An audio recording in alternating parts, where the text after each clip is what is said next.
ዛሬ ስለ አንድ በጣም አስፈላጊ ብዙ ጊዜ ትኩረት ስለማይሰጠው ተአምረኛ ማዕድን እናወራለን። አዮዲን። ይህ ንጥረ ነገር በሰውነታችን ውስጥ ያለውን ሜታቦሊዝምን ከማስተካከል ጀምሮ አእምሯችን በትክክል እንዲሰራና ቆዳችን እንዲያምር የሚያደርግ ሚስጥራዊ ኃይል አለው። ዛሬ በዝርዝር የምናያቸው 16 ሳይንሳዊ የአዮዲን ጥቅሞች ሕይወቶን ሊቀይሩ ይችላሉ። ይህ ማዕድን በሰውነታችን ውስጥ አይመረትም። ስለዚህ የግድ ከምግብ ወይም ከተጨማሪ ማሟያዎች ወይም ሰፕሊመንት ማግኘት አለብን።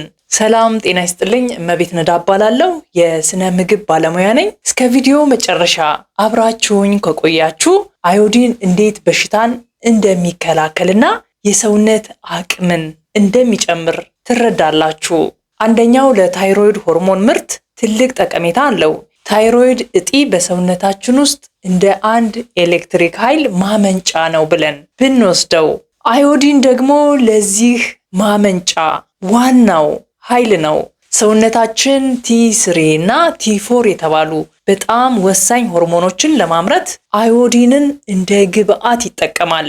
ያለ አዮዲን እነዚህ ሆርሞኖች ሊመረቱ አይችሉም። እነዚህ ሆርሞኖች ደግሞ ከጭንቅላታችን እስከ እግር ጥፍራችን ድረስ ያሉት ሴሎች በምን ያህል ፍጥነትና ጥራት መስራት እንዳለባቸው ትዕዛዝ የሚሰጡ ናቸው። ስለዚህ በቂ አዮዲን ማግኘት ሰውነታችን ትክክለኛውን ትዕዛዝ እንዲያገኝ መርዳት ነው። ሁለተኛው አዮዲን እንቅርት ወይንም ጎይተርን ለመከላከልና ለመቀነስ ይጠቅማል። ይህ ነጥብ በጣም ትኩረት የሚሻ ነው። ሰውነታችን ውስጥ የአዮዲን እጥረት ሲኖር የታይሮይድ እጢያችን በደም ውስጥ የሚገኘውን ጥቂት አዮዲን ለመሰብሰብ ሲል መጠኑን ይጨምራል። ልክ እንደ መረብ ይለጠጣል። ይህ ከመጠን በላይ ጫና እጢው እንዲያብጥ እንቅርት ወይንም ጎይተር የምንለውን ያስከትላል። አዮዲን በበቂ ሁኔታ መውሰድ እጢው በሰላም ስራውን እንዲሰራ ስለሚያደርገው እጢው ያለ ስራው እንዲለጠጥ አይገደድም። ይህም እንቅርት እንዳይዘን ይከላከላል። እንቅርት ወይንም ጎይተር የጀመረውም ሰው ካለ መጠኑ እንዲቀንስ ይረዳል። ሶስተኛው ሜታቦሊዝምን ወይንም የምግብ መፈጨት ፍጥነትን ማስተካከል። ብዙዎቻችን ለምንድነው ክብደቴ የማይቀንሰው ወይም ምንም ሳልበላ ለምን እወፍራለሁ ብለን እንጠይቃለን። መልሱ ሜታቦሊዝም ላይ ሊሆን ይችላል። አዮዲን ሰውነታችን ምግብን ወደ ኃይል የሚቀየርበትን ፍጥነት ይቆጣጠራል። አዮዲን ሲያንስ ሜታቦሊዝም ይዘገያል። በዚህ ጊዜ ሰውነታችን ምግብን ወደ ኃይል ከመቀየር ይልቅ ወደ ስብ መቀየር ይጀምራል። በቂ አዮዲን ሲኖር ሰውነታችን ንቁ ይሆናል። ካሎሪዎችን በትክክለኛው ፍጥነት ያቃጥላል። ይህም ያለ ምክንያት የሚመጣን ውፍረት ለመከላከል ይረዳል። አራተኛው ጥቅም ለልብ ጤና። አዮዲን ለልባችንም ትልቅ ዘብ ነው። በጣም የሚገርመው የልባችን ምትና የደም ግፊታችን በታይሮይድ ሆርሞኖች ቁጥጥር ስር ናቸው። የአዮዲን እጥረት ሲያጋጥመን የታይሮይድ ሆርሞን ይዛባል። ይህ ደግሞ ልብ መደበኛ ያልሆነ ምት እንዲኖረው ወይም የደም ግፊት እንዲጨምር ሊያደርግ ይችላል። አዮዲን በአግባቡ መጠቀም ልባችን ያለ አላስፈላጊ ጫና በሰከነ ሁኔታ ደም እንዲረጭና የልብ ጤናችን እንዲጠበቅ ያደርጋል። አምስተኛው ለጽንስ አእምሮና ነርቭ እድገት ጠቀሜታ አለው። ነፍሰ ጡር እናቶች የአዮዲን ፍላጎታቸው ከሌላው ጊዜ በከፍተኛ ሁኔታ ይጨምራል። ለምን መሰላችሁ? በማህፀን ውስጥ ያለ ጽንስ የራሱን የታይሮይድ ሆርሞን ማምረት ከመጀመሩ በፊት ሙሉ በሙሉ ጥገኛ የሚሆነው ከእናቱ በሚገኘው አዮዲን ላይ ነው። አዮዲን ለጽንስ የአእምሮና የነርቭ እድገት ግንባታ እንደ ዋና መሐንዲስ በመሆን ያገለግላል። በዚህ ወቅት የሚፈጠር የአዮዲን እጥረት ሕፃኑ ሲወለድ የአእምሮ እድገት ውስንነት ወይም የንግግርና የእንቅስቃሴ መዘግየት እንዲገጥመው ሊያደርግ ይችላል። ስድስተኛው የሕፃናት ብልህነት እና አይኪው ወይንም ኮግኒቲቭ ፈንክሽን ተብሎ የሚጠራው ላይ ጠቀሜታ አለው።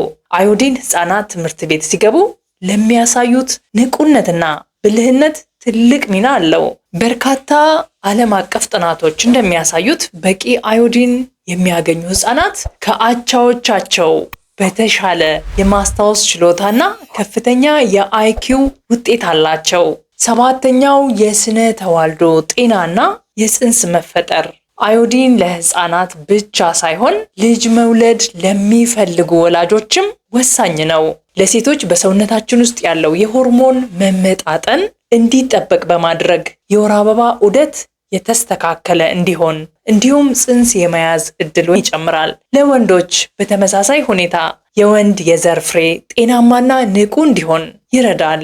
በተጨማሪም ከጉርምስና እስከ ማረጥ ወይንም ሜኖፖዝ ባለው የዕድሜ ክልል ውስጥ የሚታይ የሆርሞን መዛባትን በማስተካከል ሴቶች ጤናማ ህይወት እንዲመሩ ያግዛል። ስምንተኛው በሽታ የመከላከል አቅም ለማጠናከር ይጠቅማል። አዮዲን በሰውነታችን ውስጥ እንደ ተፈጥሮ መከላከያ በመሆን ያገለግላል። ብዙዎቻችን አዮዲን ቁስል ላይ እንደሚቀባ እናውቃለን። በውስጣችንም እንዲሁ ተመሳሳይ ስራ ይሰራል። በቂ አዮዲን ሲኖረን ነጭ የደም ሴሎቻችን ወይንም ባክቴሪያን ተዋጊዎች ይበልጥ ንቁ እንዲሆኑ ያደርጋል። አዮዲን በተፈጥሮ ለተዋሲያን ጠላት በመሆን ሰውነታችንን የውጭ ወራሪዎችን በፍጥነት እንዲለይና እንዲያጠፋ ከፍተኛ ድጋፍ ይሰጣል። ይህ ማለት በተደጋጋሚ ለሚከሰት ጉንፋንና ኢንፌክሽን በቀላሉ እንዳንሸነፍ ያደርገናል። ዘጠነኛው አዮዲን በራሱ ጠንካራ አንቲኦክሲዳንት በየቀኑ በሰውነታችን ውስጥ የሚፈጠሩ ፍሪ ራዲካልስ የሚባሉ መርዛማ ነገሮች ሴሎቻችንን ያጠቃሉ። ይህ ደግሞ ለተለያዩ በሽታዎችና ለፈጣን እርጅና ያጋልጠናል። አዮዲን እነዚህን መርዛማ ነገሮች በማስወገድ ወይንም ኒውትራላይዝ በማድረግ ሴሎቻችን እንዳይጎዱ እንዲሁም የጤናቸው ሁኔታ እንዲጠበቅ ያደርጋል። አስረኛው የጨጓራ ጤናና ካንሰርን ለመከላከል። ይህ ነጥብ በጣም ወሳኝ ነው። የአዮዲን ጥቅም ከታይሮይድ እጢ ቀጥሎ በብዛት የሚታየው በጨጓራችን ውስጥ ነው። አዮዲን የጨጓራችን የውስጠኛው ክፍል ወይንም ጋስትሪክ ሙኮዛ የሚባለው ጤናማ እንዲሆን ያደርጋል። አዳዲስ ጥናቶች እንደሚጠቁሙት በቂ አዮዲን መውሰድ የጨጓራ ሽፋን እንዳይጎዳ በማድረግ ለጨጓራ ካንሰር ያለንን ተጋላጭነት ይቀንሳል። ጨጓራችን ራሱን እንዲከላከልና የምግብ መፈጨት ሂደት እንዲከናወን አዮዲን ትልቁን ሚና ይጫወታል። 11ኛው ለጡት ጤና። ለሴት ተመልካቾቻችን ይህ ነጥብ በጥሞና እንድትከታተሉ ፈልጋለሁ። በጡት ውስጥ የአዮዲን ተቀባዮች ወይንም አዮዲን ሪሴፕተርስ በብዛት ይገኛሉ። በጡት ላይ የሚወጡ ህመም ያላቸው እብጠቶች በሕክምናው ፋይብሮሲስቲክ ብረስት ዲዚዝ ወይም የጡት ቲሹ መጠጠር ብዙ ጊዜ ከአዮዲን እጥረት ጋር ይያያዛል። አዮዲን መውሰድ እነዚህን እብጠቶች ለማለስለስ ህመሙን ለመቀነስና የጡት ሴሎች ከኦክሲዴቲቭ ጭንቀት ወይንም ኦክሲዴቲቭ ስትረስ እንዲጠበቁ ያደርጋል። 12ኛ ቁስልን በፍጥነት ለማዳን። አዮዲን እንደ ቤታዲን ያሉ መፍትሄዎች በቤት ውስጥ መኖሩ ግድ የሚለው ለዚህ ነው።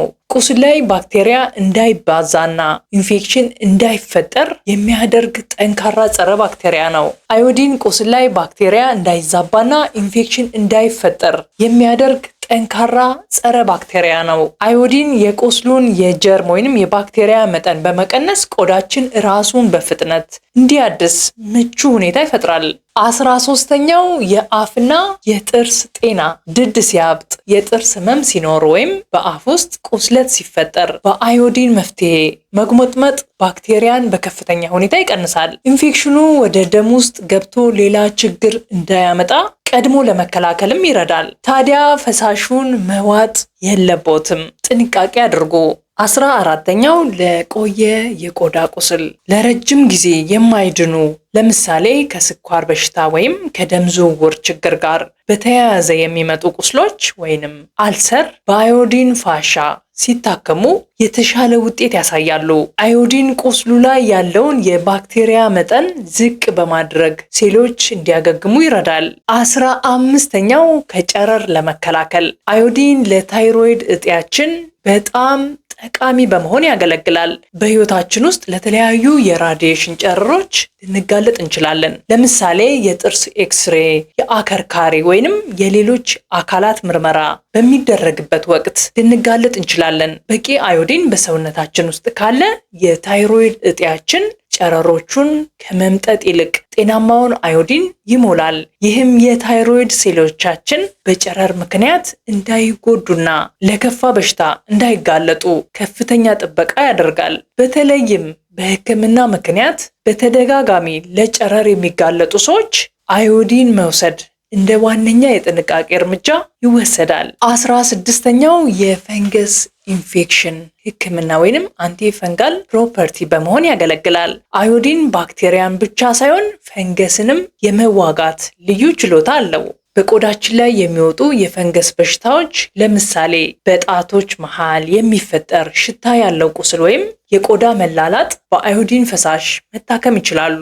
አዮዲን የፈንገሱን የሴል ግድግዳ በመብሳት እንዳይራባ ያደርገዋል። ይህ ዘዴ በጣም ርካሽና ውጤታማ በመሆኑ ውድ የሆኑ የፈንገስ ቅባቶችን መግዛት በማይቻልበት ሁኔታ እንደ መጀመሪያ እርዳታ መጠቀም ይቻላል። ውድ የሀበሻ ኬር ቤተሰቦች ዛሬ እንዳየነው አዮዲን ለሜታቦሊዝም፣ ለብልህነት፣ ለቁስል ፈውስና ከጨረር ለመከላከል ያለው ጥቅም ወደር የለውም። ነገር ግን አንድ ትልቅ ማሳሰቢያ አለኝ። ምርመራ ያድርጉ። አዮዲን ከመውሰዳችሁ በፊት ያለባችሁን የእጥረት መጠን ለማወቅ የደም ምርመራ ማድረግ በጣም አስፈላጊ ነው። ሌላው መጠኑን ይጠብቁ። አዮዲን ስትወስዱ መጠኑ በሐኪም ምክር መወሰን ይመከራል። ዛሬ ካየናቸው ከነዚህ 16 ጥቅሞች ውስጥ የትኛው ይበልጥ አስገረማችሁ? ወይም በአዮዲን ተጠቅማችሁ ያገኛችሁት ውጤት አለ? ኮሜንት ላይ አጋሩን። ቪዲዮውን ከወደዳችሁት ላይክ በማድረግ ለሌሎች እንዲደርስ አድርጉ። አዳዲስ የጤና ትምህርቶች እንዲደርሳችሁ ደግሞ ሰብስክራይብ ማድረጋችሁን አትርሱ። በሚቀጥለው ቪዲዮ እስከምንገናኝ ጤናማ ሆናችሁ ቆዩን።